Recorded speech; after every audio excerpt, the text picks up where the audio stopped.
Hello everyone, I'm Avinash. Today I'm with one job and two internship updates. If you are new to this channel, then please do subscribe for more updates related to internships and jobs. So starting with the first one, Dell Technologies is offering software engineer role.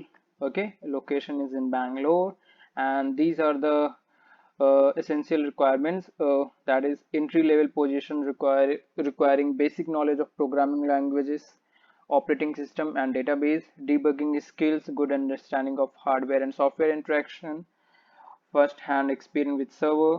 Okay.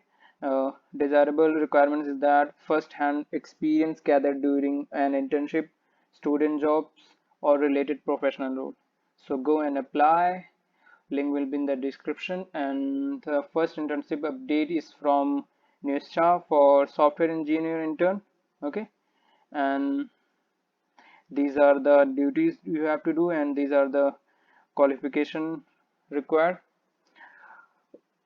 Degree program for computer science, software engineering or related field, basic knowledge of operating system, basic knowledge of SDLC model, and so on. So go and apply if you are eligible. And the second update is from Cadence for intern software engineering.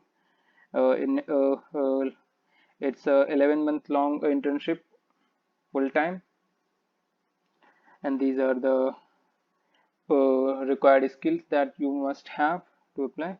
So I will provide all the link in the description. Go and apply. Also, please do follow our LinkedIn page for more updates related to internships and jobs. I post regularly, so don't miss the chance. Go and apply. Thank you. Bye.